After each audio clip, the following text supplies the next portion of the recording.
Admettons, des élèves plus vieux, tu sais, plus au secondaire, secondaire 3, 4, 5, ben, tu sais, début secondaire aussi, mais on dirait dans ces âges-là, c'est là qu'on commence à vraiment plus se chercher, en tout cas. Quelque chose qu'on peut faire en classe, un peu diminuer, tu sais, leur anxiété par rapport aux autres, comment eux, ils se perçoivent. Ça va un peu, en fait, avec l'estime de soi aussi, là. Ta perception est réelle, là, au sens où est-ce qu'on cherche beaucoup à cette période-là. Puis c'est une période très identitaire. Là. La période, mettons, un 12, 16, 17 ans, là, c'est souvent une période qui est très identitaire.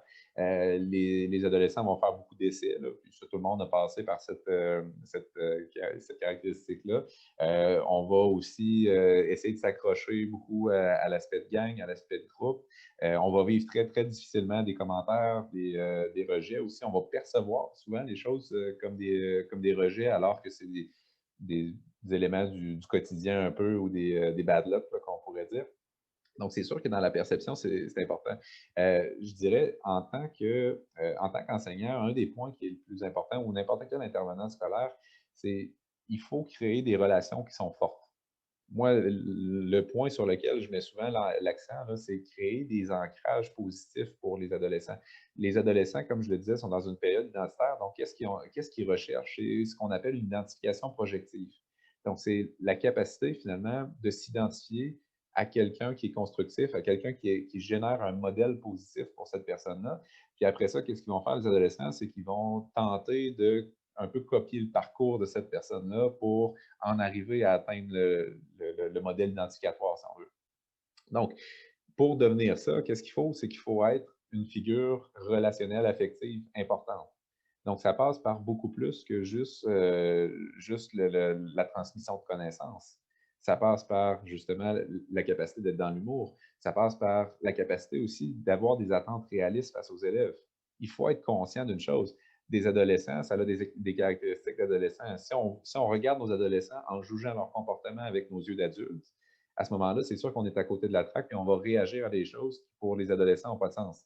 Donc, il faut se rappeler que un adolescent, c'est dans la gratification immédiate. Donc, ça a par définition des comportements impulsifs. Ça, c'est sûr. Donc, un adolescent va dire des choses, va faire des choses, que même si on demande pourquoi tu as fait ça, puis c'est quoi la logique derrière ça, il ne sera pas capable de te répondre. La seule chose qu'il peut répondre, c'est ça me tentait là. Puis ça, c'est une caractéristique adolescente, puis ça se développe. On va amener les gens à développer ça. Mais c'est justement en tant qu'enseignant puis en tant qu'intervenant dans un milieu scolaire ou de tout autre milieu, c'est d'être capable de garder ça en tête, puis d'être vraiment dans un accompagnement où est-ce qu'on va montrer la voie. Quand je parlais d'identification projective, c'est je vais reconnaître ce que tu as fait qui était so-so, mais je n'y mettrai pas l'accent. Je vais plutôt, par exemple, te proposer de faire quelque chose qui va te permettre de me ressembler ou de ressembler à quelqu'un que tu apprécies puis auquel tu veux, auquel tu aspires finalement. Puis après ça, je vais te proposer puis je vais t'aider à cheminer vers ça.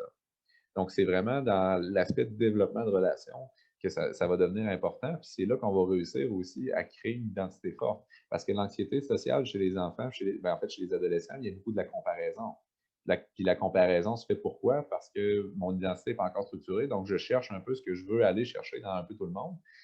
Mais ça, ce que ça fait, c'est que je ne suis pas en train de. Je suis pas moi dans ce temps-là. Ce n'est pas ma vision à moi, c'est quelque chose que j'essaie de grappiller. Donc, j'essaie comme un peu de faire un casse-tête avec des morceaux de toutes sortes d'autres casse-têtes. Fait que si on a une identification projective qui est forte, qui est constructive, à ce moment-là, je peux prendre confiance en ce que moi je veux, ce que moi je vaux, puis ce que moi je veux devenir. Puis après ça, le chemin est beaucoup plus clair dans ma tête. Fait que je suis capable d'accepter que des fois, je suis un petit peu différent de d'autres choses parce que j'ai une projection. Donc, chez l'adolescent, tout est une question de capacité de projection chez des gens qui, naturellement, se regardent un peu les pieds. Si on veut. Fait qu'il faut les amener à être capables de se projeter un peu dans le futur. Est-ce que tu as comme des trucs ou quelque chose là, pour nous aider à décrocher, à pas trop être impliqué quand une situation vient nous chercher autant qu'est-ce que les élèves vont faire? Mettons, il va arriver une situation avec un élève ou qu'est-ce que Oui. les élèves peuvent vivre? Comme moi, j'ai Catherine l'enseignante puis Catherine à la maison, il faut que je me sépare. Et comment je pourrais réussir à plus facilement le faire dans la séparation entre les deux? On ne se le cachera pas, les enseignants, en général, ont une personnalité qui est très, très, très empathique. C'est des gens qui sont dévoués aussi à la tâche. On ne se le cachera pas, c'est vraiment une vocation, l'enseignement. Quelqu'un qui n'a pas ça comme passion, ça devient une tâche qui est quand même très difficile. Donc, par définition, les enseignants ont tendance à être très impliqués dans les situations de leurs élèves, puis d'une certaine façon, c'est correct aussi qu'ils le soient. Mais effectivement, il y a l'aspect personnel derrière ça, puis il faut être capable de s'en décrocher. Ça va paraître banal, là, ce que je vais dire, là, mais la base, c'est vraiment l'aspect d'une hygiène de vie, d'un équilibre de vie qui est structuré. Okay? Donc, ce qu'on va essayer de faire finalement, c'est de séparer les choses en zones. Des zones de loisirs, des zones de travail. Donc, ce que ça veut dire, c'est gérer notre temps, être capable de mettre des limites claires aussi. Si moi, par exemple, je ne ramène pas de travail à la maison, je ne ramène pas de travail à la maison, puis je m'arrangerai, je vivrai du stress demain, au pire. Je vivrai du stress d'avoir à faire telle chose en urgence dans le rush, mais ça va être structuré dans la période que je me donne pour ça. Donc, il faut être capable de structurer finalement les choses un petit peu plus en vase clos. Il faut être capable aussi de connaître ce qu'on peut appeler notre rythme de l'humeur, okay? Ou notre mood rhythm qu'on pourrait appeler. Ce que ça implique finalement, c'est d'être capable de percevoir chez soi-même quand est-ce que moi je suis disponible, quand est-ce que je ne le suis pas. Il y a des gens qui sont un petit peu plus du matin, d'autres du soir. Il y a des gens qui, en revenant du travail, parlez-le pas parce que ils sont pas disponibles cognitivement. Puis ça, c'est pas grave. L'important, c'est qu'il faut en être conscient. Il faut être conscient qu'il y a certaines périodes dans lesquelles je ne peux pas mettre de travail, par exemple. Et parce que je ne suis pas disponible cognitivement, effectivement, là, ça ne sert absolument à rien. Fait qu'il faut que je sache quand est-ce que mon humeur me le permet, puis il faut que je respecte ce rythme naturel-là que je peux avoir. Donc, l'important, dans le fond, c'est lorsqu'on a un équilibre de vie qui est adéquat, lorsqu'on a un bon équilibre entre loisirs, travail, vie personnelle, relationnelle, lorsque les choses sont satisfaisantes, la plupart du temps, sur le plan de l'humeur de base, je vais être structuré. Puis si mon humeur de base est structurée, ça veut dire que là, je suis en mesure de faire face à de nouvelles émotions. Si je suis déjà très anxieux à cause de ma vie, si j'ai des malaises physiques importants, si j'ai, par exemple, de la difficulté au niveau du sommeil, ce que ça va venir faire, c'est que ça va venir faire que le lendemain au travail, je vais être beaucoup plus irritable. Je vais probablement être beaucoup plus émotif aussi. Donc, si un enfant arrive avec une situation où un enfant est plus perturbant qu'habituellement, à ce moment-là, je vais réagir très fort. Si je réagis très fort, ben là, je vais sûrement poser un geste que je voulais pas poser ou dire quelque chose qui dépasse ma limite ou dans lequel je vais me sentir pas compétent. Donc, c'est cette émotion-là que je vais ramener à la maison. C'est la culpabilité que je vais ramener à la maison. Donc, ce que je veux dire par là, c'est que l'idée, l'élément de base, là, finalement, pour être capable de bien décrocher, c'est d'être capable d'être dans une disposition saine lors du travail. Comme ça, je suis à mon meilleur, je suis capable d'intervenir du mieux que je peux. Donc, s'il arrive une situation qui me déchausse un peu là, dans le contexte, je vais revenir au moins avec l'impression que j'ai fait la bonne chose, que je n'ai pas été dépassé nécessairement, mais que j'ai fait la bonne chose, que j'ai fait ce que je pouvais, et que j'étais disposé pour le faire. Donc, ça, c'est vraiment un point central. Puis, l'autre point, c'est vraiment au niveau du langage interne. On est tous, on se parle dans la vie, là, dans nos têtes, ça roule, puis on se parle.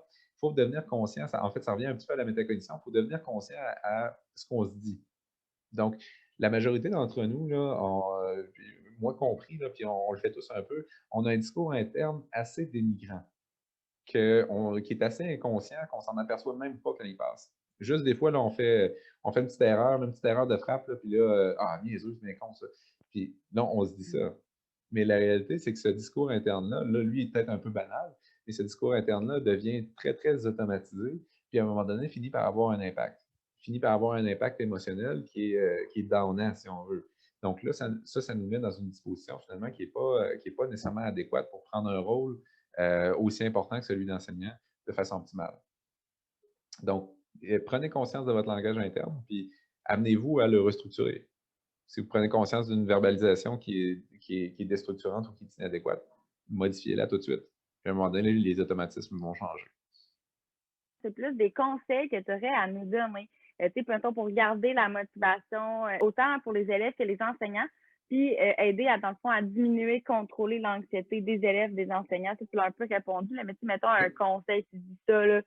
La première des choses, là, si vous voulez stimuler la motivation chez les élèves, puis diminuer l'anxiété, c'est trouver les leviers qui vous permettent de stimuler les bonnes émotions. Quand on parle de bonnes émotions, fierté, excitation, plaisir, C'est sûr qu'on ne peut pas faire ça 7 heures par jour, 5 jours par semaine. Ça, j'en suis conscient. Il y a des éléments qu'il faut être réaliste, mais gardez toujours en tête que cette bienveillance-là, de stimuler cette émotion-là, va certainement être un levier très, très important pour la motivation. Puis ça va être encore plus vrai chez les élèves qui ont des particularités ou qui ont des difficultés spécifiques. Le deuxième point, finalement, c'est vraiment d'être capable de personnaliser votre enseignement. Je le sais, c'est encore une fois, il faut être réaliste par rapport à ce que c'est. Quand on a 26, 27 élèves dans un groupe, on ne peut pas s'asseoir à côté de chacun et passer 1 heure avec. Ça, c'est vrai. Par contre, il n'y a rien qui nous empêche de connaître chacun des élèves. Puis ça fait partie de votre rôle d'enseignant. C'est de bien connaître chacune des particularités d'apprenant de l'élève. Mais ça va au-delà de l'apprenant. Ça va aussi en fonction de l'enfant qu'il est, de la personne qu'il est, puis de ses caractéristiques. Quand on parle, par exemple, d'indicateurs de performance chez les élèves qui sont anxieux de performance, bien, c'est d'être capable justement d'aller percevoir ces indicateurs-là, puis d'intervenir en fonction des indicateurs, de choisir les bons moyens d'évaluation, puis les bons moyens de rétroaction en fonction de quel est notre élève, de stimuler, encore une fois, les bonnes émotions, tout dépendant de qu'est-ce qui est le meilleur levier pour chacun des élèves. Donc, si ça, vous êtes en mesure de le faire, à ce moment-là, vous allez être en mesure de bien gérer l'anxiété puis stimuler certainement la motivation. Puis l'autre point, si on parle plus d'anxiété, bien ça revient à ce qu'on disait d'entrée de jeu, gérer vos émotions aussi, arriver dans une disposition qui est adéquate. Donc, ce que ça vous demande, c'est, oui, gérer votre anxiété liée au travail, mais c'est gérer aussi votre vie en général, trouver l'équilibre dans votre vie en général. Structurez-vous sur le plan relationnel pour avoir des relations qui sont satisfaisantes, qui sont structurantes aussi pour vous. Gérer les éléments, prenez contrôle aussi des éléments pour lesquels vous avez le contrôle dans votre vie personnelle. Ce que ça va amener, c'est une disposition d'ouverture dans votre rôle d'enseignant, ce qui va amener qui va limiter la contagion de certaines émotions que vous pourriez vivre sur vos élèves, là, finalement. Donc ça, c'est le point le plus important. Puis au niveau de soi, bien, pour garder la motivation, pour les enseignants, c'est sûr que c'est des gens, la majorité du temps, qui sont performants, les enseignants qui aiment en donner beaucoup. Il faut se rappeler, par exemple, que, comme je le disais tout à l'heure, on a tout un rythme qui est différent. Il y a des situations dans lesquelles on n'est pas en mesure de donner, puis il faut se respecter là-dedans. Ça, c'est vraiment le point important, c'est être capable de poser des limites qui sont claires, des limites aussi que nous-mêmes, on va respecter. Parce que quand on travaille dans la saturation cognitive, quand on travaille dans la saturation affective, donc dans une émotion qui n'est pas constructive, à ce moment-là, on va travailler énormément pour peu de résultats. Puis c'est pas ça la performance. Si on veut performer, là, la définition de la performance, c'est quoi? C'est d'avoir le plus de résultats possible avec le moins d'efforts possible. Donc ça, c'est l'optimalité. C'est ce qu'il faut toujours être capable d'aller chercher, c'est est-ce que je suis dans une disposition optimale actuellement pour travailler? Si ce n'est pas le cas, à ce moment-là, essayer de restructurer ma façon de fonctionner. Puis garder en tête aussi que ce n'est pas toujours plus qui est mieux. On a cette tendance-là, lorsqu'on devient anxieux, on a tendance à travailler davantage, à en faire plus, en faire plus, en faire plus. En tant qu'étudiant, je pense que la majorité des étudiants le savent, mais ce n'est pas nécessairement vrai. Si j'étudie dans la saturation, parce que ça fait 8 heures en ligne que j'étudie puis je suis plus capable, à ce moment-là, je déstructure probablement plus les apprentissages que je déstructure. Reconnaître ces choses-là puis faire le choix de faire certains sacrifices aussi. Donc ça, c'est vraiment un élément qui est important.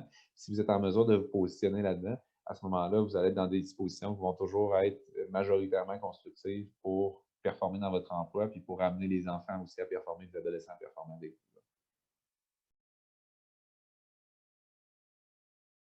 À la haute voltige, on est toujours à la recherche là, de gens qui sont soit en enseignement ou en adaptation scolaire là, pour soit les camps éducatifs qu'on fait l'été, qui sont de très, très beaux projets là, de camps pour les enfants. Sinon, on a tout l'aspect préscolaire aussi à la haute voltige, dans lesquels on investit énormément là, de temps et d'énergie dans le développement d'un programme éducatif qui est fort et qui prépare bien les élèves pour la scolarité.